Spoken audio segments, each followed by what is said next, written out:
राम राम मंडळी मंडळी आज दोन मैदान पार पडतात. एक म्हणजे कोंडलचं मैदान आणि दुसरं म्हणजे भोईंचं मैदान.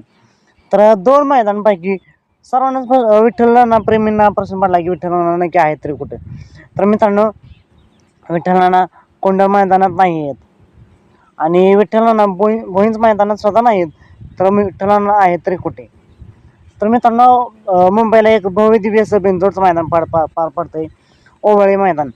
या ओवळे मैदानातच विठ्ठलनाना दाखल झालेत आणि मथुर 1001 बिंजोडचा वाचा हा सुद्धा दाखल झाला आहे. मग सर्वांना प्रश्न पडला असेल, विठ्ठलनाना मुंबईला आहेत तर नाग्या आणि आझाद किंग बदला कुठे आहेत. तर मित्रांनो, आझाद किंग बदला आणि नाग्या आज कोणत्याच मैदानात नाहीत, तर आरामावर आहेत. पण विठ्ठलनाना गेलेत मुंबईला.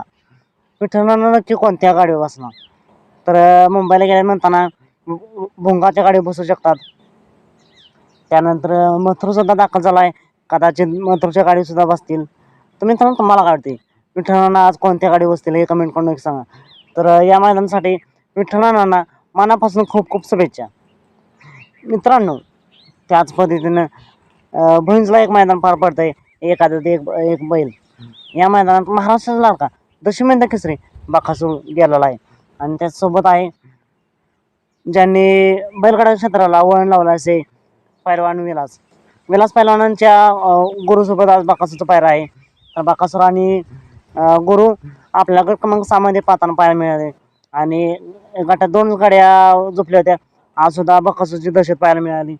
काल बकासूरने 1 नंबर केलाच आहे आणि आज सुद्धा 1 नंबरकडे वाटचाल चालू आहे. तर या गाड्याला सुद्धा चांगलाच वेग लागला आहे. नक्कीच गुलालात आपल्याला पाहायला मिळतील. अशीच सेवा केली महाराजांची चरणी प्रार्थना करू. मित्रांनो, तुम्हाला काय वाटते, बकासूर आज 1 नंबर करेल का? कमेंट करून नक्की सांगा.